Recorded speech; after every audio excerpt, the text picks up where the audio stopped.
Hey guys, Charles here and welcome to my SEO for 2019 video presentation. In this annual presentation, I'll be giving you some insight into the previous years from some of our findings and research throughout the community and updates that Google have been releasing, considering 2018 was one of the most turbulent years so far in SEO in terms of the amount of updates that Google was releasing. I'll also be looking at some growing ranking signals that we've found throughout 2019 that'll help you push your websites up higher throughout this year, as well as then doing some future predictions for where I think the world is heading towards in terms of the SEO community and in terms of updates that Google are releasing, so you can look to future-proof your websites from future updates, as well as grow your income from sites already. I hope you enjoy this presentation. If you do, make sure to like, comment and subscribe and click that little bell notification icon so that you can get access to every single video that I put out via notification on your phone. If you're new to SEO or you're a beginner in the SEO field, then you can actually go and watch my 2016 SEO presentation video. That one actually covers in detail quite a lot of the beginning factors, words, etc. that we'll be using throughout this presentation. It just gives you a bit more of an insight, considering some of the language that you can use when explaining SEO can be quite difficult to understand without having several years experience within the industry. So that video explains quite a lot of the phrases and stuff that you'll be hearing throughout this video. So go check it out, the link will be in the description below. So let's start things off by having a look at the past year in review. 2018 was probably one of the, if not the most turbulent years in terms of Google updates and quite frankly mess-ups. Google had a ton of sites that were either hacked or spammed, winning out in the search versus sites that had obvious amounts of hard work put into them. This was quite a bad problem, specifically over the Medic update, where 9 out of 10 of the sites that we were finding in SERPs were actually hacked or spammed, which is a really bad result for Google. They quickly ended up changing things and doing a ton of updates. Specifically in the August to December range, there were over 30 major updates from Google that ended up with a ton of sites winning out and a ton of sites losing out. From what we gathered, the major factor was just pure down authority. A lot of people were saying the updates weren't to do with links, but I find that quite outrageous, considering that we had some sites with no content on it whatsoever actually ranking, and some pages with no content at all ranking purely off of their links, and they actually saw massive ranking increases from those specific updates. But overall, authority wins out. It's just down to the fact that Google has been favouring massive sites purely because they have the benefit of being topically authoritative with multiple pages about the same topic on one site, as well as the fact that they're just going to naturally attract large amounts of links from people who are actually Googling those sites, finding them, and then linking to them in their pieces of content. 2018 was also the year of the Tier 2 link. This is meaning that nowadays your links require links. Even if you're getting your links from the New York Times, from BuzzFeed, from all these gigantic websites, if you're not building links at those links, then you're not going to be utilizing the full effectiveness of your backlinks anymore. 2018 really showed this when we ran several experiments where we were building high DA, high DR links directly at our pages, and they were having minimal effects. And then they were really having a jump-started effect when we were building Tier 2 PBNs at those links. That was what really had our overall effect. Content optimization is also mattering more and more than ever. And unless you're investing huge amounts of money into your link building profiles, you are going to require having content optimization on your site. That doesn't just mean optimizing the actual word usage and the HTML coding. That can also mean optimizing things like adding microdata, adding schema, adding supporting content, the way you internally link, and all these other factors that we'll hopefully later on cover in this video. And also foreign, nowadays, it's still a piece of piss. This is really stupid. Any kind of foreign language, Google just doesn't seem to be bothering to run specific updates. The only ones that they have been doing tests on seem to be Spanish and German, but there doesn't seem to be any other kind of major experiments going on in the foreign SERPs. And if you go to foreign niches for all sorts of keywords, especially things like weight loss and gambling, you will find high levels of anchor text ratios, really spammed over optimized content, and really short domains with a very small overall domain size. This is if you do have the benefit of speaking another language, unfortunately I don't, I would highly recommend that you just invest all of your time and money and energy into ranking in foreign SERPs rather than going after English ones, which are significantly more difficult to rank in nowadays. Private blog networks, or PBNs for short, actually had a pretty big change up in 2018. It was really taking away from expired domains. I had countless people who are using expired domains to rank on their PBNs actually get hit and see a lot of their earnings go out the window. It actually probably took out a lot more people in 2018 than any other black hat ranking factor, purely because it's so easy for Google to look up expired domains or domains that had recently expired and then recently had new links placed on them. It's not that hard to create an algorithm to go and find that and then just get a bunch of people to manually review them. Niche relevancy is also becoming a more important factor. It really does play a part in some of our testing, where we find generalized domains do not have as much impact or have any impact at all, really. They just have a neutral effect overall, versus sites that have been specifically found in that niche and then linking to your site. 2018 again was one of the years where if you're using a dedicated PBN, so that is a PBN that is only linking to one specific site and is only built for one specific site, you are probably just going to dominate your SERPs. It's because you own so much real estate in that overall niche that you actually then can just flex your power across that niche, because you have specific niche relevant links that your competitors quite literally cannot get.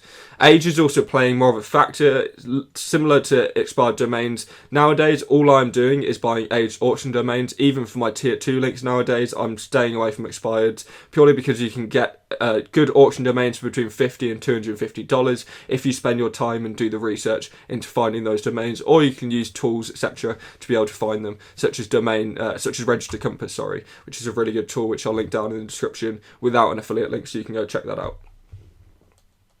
So 2018 was actually the first year that different ranking signals were actually interpreted differently for the different SERPs and niches that you were in. For example, if you were trying to rank in health/weight loss versus if you were trying to rank in credit cards and loans, you would actually require very different ranking signals to be able to rank for those different keywords and different terms. That's because I actually think that 2018 was the first year that Google used machine learning to be able to actually split up and analyze each page as their own merit, but for the first time ever actually look at the different pages that they're taking into consideration when actually going to be able to rank all the different pages in the SERPs position to position. And Google are actually looking at the law of averages, so they're looking at the average content length, they're looking at the different keywords and the averages of keywords that you're using as well as your competitors are using, and they're looking at the average kind of link profile so that they can see easily what sites are using too many links and what sites are over optimizing links so it looks unnatural versus the other pages links that are natural and have a lower amount of RD. So it's the first time that you actually need a lower amount of links overall to rank for a SERP. I've found a lot of affiliate sites nowadays, a lot of SERPs, even though they're 5,000, even though they're 10,000 monthly search volume keywords, a lot of the sites on the first page have only got 10 to 20 links tier 1 built. They aren't building out these 50, 100 different PBN links to one page anymore. It's purely depending on the averages of that SERP, and that's why competition and research analysis has grown massively in 2018, and it's why also tools like Page Optimizer Pro, why SERP for SEO, and why Quora have actually seen a massive amount of increase in use, because all they're doing is they're looking at your page and they're analysing it versus the other page in the SERPs, which is exactly the technique that Google has been pushing towards in 2018. So now we're moving into 2019, we're going to be looking at the different ranking signals that Google is actually taking into higher priority than they were in previous years, or with this first example, which is load time. Actually, Google didn't take into consideration at all in years prior to 2018 and 2019. So we'll be going through some different signals that hopefully you haven't heard of, or hopefully will give you a better insight into ranking in 2019 and beyond. As of 2018, load time has actually become a ranking signal. Google announced this first when they were doing their quality score update to their ads, and then later on when they actually implemented it into search. As of July, Google are actually implementing quality into their quality score, ranking load time of 3 seconds or lower. So that basically means anyone having a ranking time of 3 seconds or over would result in a negative effect on their paid or paid positions on AdWords, so they would theoretically have to pay more than someone who had a 3 second or lower load time. And again, 3 seconds or lower means that you would have a positive effect on the overall quality score. Exact same rule should be then applied to Google search results. So anyone, if you're looking to optimize your page load time, then you want it under 3 seconds. But bear in mind that Google also announced that it was only using Chrome user experience data. It wasn't using any data from its crawler to take into consideration how fast your site was. And Chrome Chrome user experience, if you haven't have heard of it before, is basically when you install Chrome, it'll ask you in the agreements buttons if you actually want to send diagnostic data back to Google. And that basically means that anyone with Chrome installed on their phone or installed on their desktop that has actually clicked that button, Google will then get diagnostic and report data based on their browsing history. So it will actually say how fast the page load time was for you on that specific page, and then they'll be able to do the average out how fast your individual pages are loading for all of their users. So it actually gives them way better insight than using their crawl-based data, because the crawl-based data would obviously only be from their specific servers, and Google servers likely are a lot faster than any network connection we're going to be able to get to, as well as load the site a bit differently to how we would load them on actual browsers. So Chrome it makes perfect sense to utilize Chrome experience data to actually understand how fast individual loads on a site is, and then use that data to rank sites accordingly. And I do believe that load time will continue to become a ranking factor as Google move more towards user experience and more away from just generalized ranking signals from links. Another one of 2019's growing trends will be mobile first, as well as the mobile index and optimization. I'll explain more about how to actually optimize for mobile later on in the presentation, but I just wanted to make it clear that I think that mobile will be a continuing factor, considering it has now overtaken desktop in the amount of search that it is getting. But remember that the amount of clicks on SERPs in mobile is significantly less than on desktop. So you want to be looking at more things like local SEO, more things like click-to-call and knowledge graphs when you're doing mobile optimization, as well as the fact of obviously optimizing your site for the mobile crawler, which basically means just doing it as responsive as a page as physically possible that you can get, as well as obviously doing load time optimization for mobile, because one of the major factors of users actually bouncing off of your result is how fast their page is going to load on a mobile connection. Something that we actually saw in 2018 as well was specific link signals changing. So I think personally, whenever you are doing a link building campaign nowadays, you are going to have to be required to do a competitor analysis audit of your competitors' link profiles before you ever want to build a single link to one of your websites or a client sites. This is purely because you want to look at the actual amount of links it's going to require to actually go into a niche, see if it is a good enough return investment to be able to rank that, as well as for the fact that Google could quite frankly be favouring sites that have got a large amount of links, and it might not be profitable for you to go and actually build 250 referring domains to be able to compete with a Wikipedia page which has got the best amount of content that the internet has ever seen on. So obviously competitor analysis is required, especially when you're doing link building nowadays. Link velocity is also getting a lot slower. I know a lot of people have actually been seeing this when they're building a number of links within a short amount of time. So it would maybe be 20 links a week or 30 links a week. And they actually are seeing a negative or neutral effect from building that number of links. If you just slow that down and start building links at a more easier rate, so maybe 1 or 2 a week rather than doing the 10s or 20s a week, you'll actually likely see that reverse of that effect, where you're seeing a lot more value out of individual links rather than doing the bulk amount, which ends up being a negative or neutral effect from Google. I do think that link velocity is just slowing down in general, though that rule doesn't really apply when you're doing things like parasite SEO and when you're doing things like authority SEO. You can just do a much higher link velocity than you would be able to do on a site that is a lower authority than those big ones do. Again, authority wins as always. Like I said, the link velocity thing, you can just get away with more when you have more links overall on an authority site. If you're doing link building for a site like BuzzFeed or the New York Times, then you'll likely be doing a very different style of link building than what you're doing on a small mom and pop blog or a small mom and pop store. Again as well, you need a wide range of anchors. We've been seeing a lot of focus on over optimization of anchor texts, and if you're looking at actually some of the bigger affiliate SERPs, then you'll see pages that are ranking mostly off of branded anchor texts, even if they have 20 or 30 PBNs pointed at that single page. It's just to do with the fact that Google are favouring sites that are using branded or quote-unquote natural anchor texts that other people who are obviously over-optimizing their anchor texts simply aren't using. So now let's move away from specific test results and look at some of my opinions and thoughts for 2019 and beyond in our industry. These are purely going to be predictions, remember, so don't take into consideration and take everything with a grain of salt, because this is just one SEO's opinions. It's not anything to do with the entire community, and it's not backed up by a huge amount of data, or I'm just a singular person.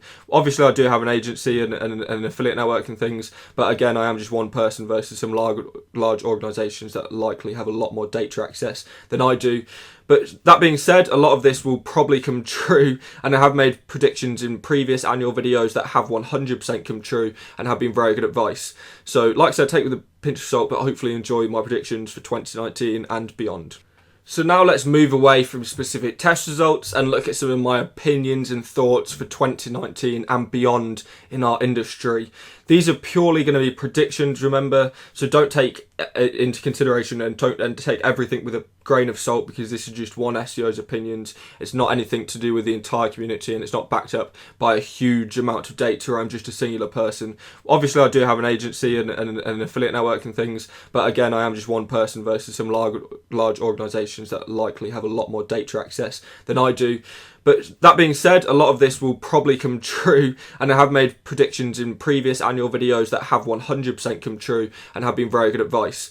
So like I said, take it with a pinch of salt, but hopefully enjoy my predictions for 2019 and beyond. With the rise of things like voice search and mobile search, and their ever more prevalency within Google's business model, you have to look at feature snippets and knowledge graphs as the future. Google is looking to get completely clickless, so basically keeping all of its visitors within its own website, as any website would want to do. But obviously, as a result of this, feature snippets and knowledge graphs are becoming ever more prevalent in Google's overall strategy to dominate the search market even more than it's already doing so.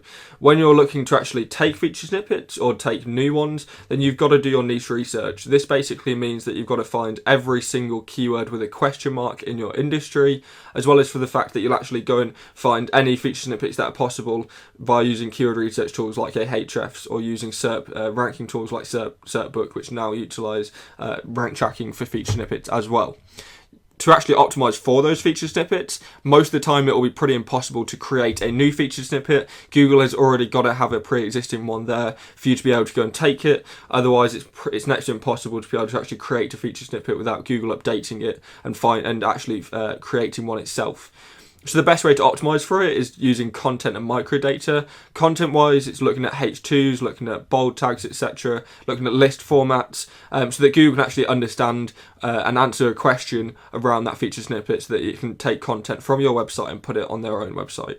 In terms of microdata, this is things like when you're doing best, buy, etc. keywords, and you see a table within the SERPs. You can just use a table press plugin, or use a schema/microdata installed table to be able to actually tell Google the list format, and then Google will be able to create a feature snippet with your list in the SERPs, which links out to you. A lot of affiliates are doing this. It's really important to be able to actually go and have those on your website if you want to realistically compete with a lot of affiliate terms nowadays.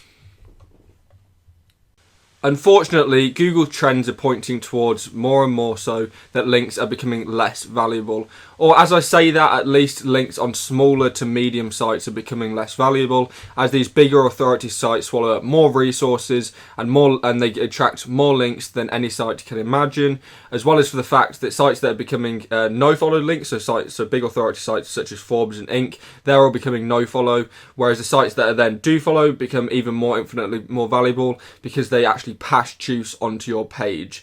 It does make sense though for Google to make links less valuable when their algorithms get better at content, when things like schema and microdata and speed play a larger factor and allow them to index content at better rates and more affordable rates, and an easier manner of being able to understand that content without having to build these kinds of machine learning based algorithms. It does make sense that Google will put more focus on content optimization, microdata and schema rather than doing links, or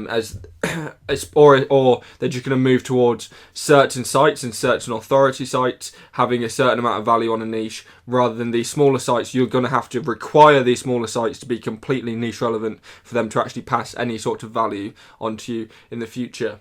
And authority links or specific link signals will eventually be the only thing that matters in terms of link building. It won't actually matter if you're getting small link signals. You're going to need niche specific ones, or you're going to need the authority link signals to actually pass any sort of juice onto your site as time goes on. Obviously, for the time being, for at least 2019, I don't believe that will happen anytime soon, but within the next 2 to 3 years, I do believe it will be just authority or specific link signals that will actually pass any sort of juice onto your site.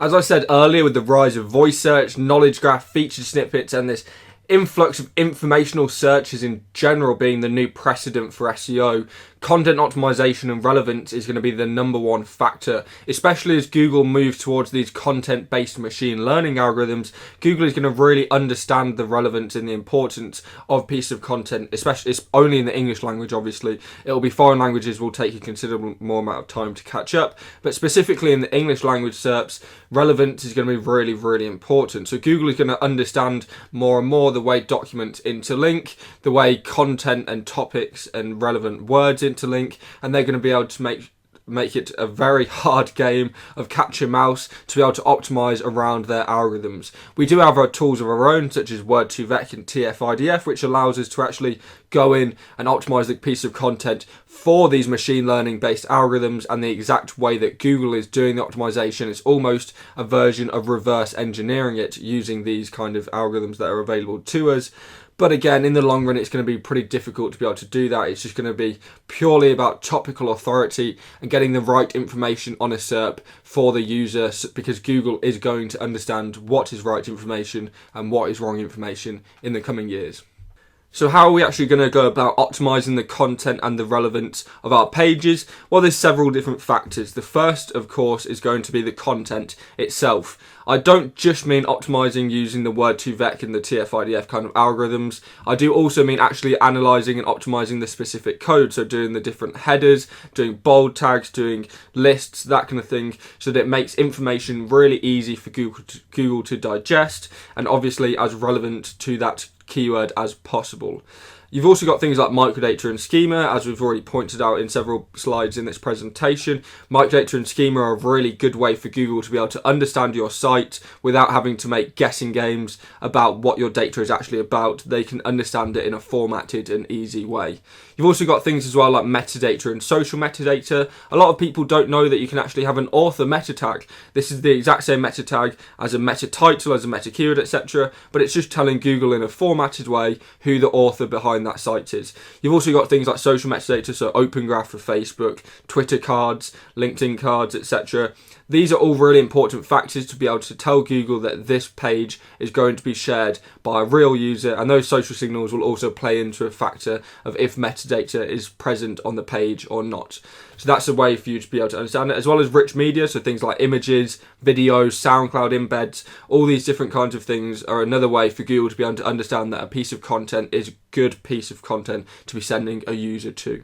With the obvious rise of mobile first index comes the fact that we are going to continue to need to optimize for mobile crawler specifically, rather than the previous version, which was just optimizing for desktop crawler all day long. The first thing you're going to do is check your mobile renderings. We had a really good example of this. We were checking a client's mobile renderings because they had a really high bounce rate on their mobile responsive version of the site.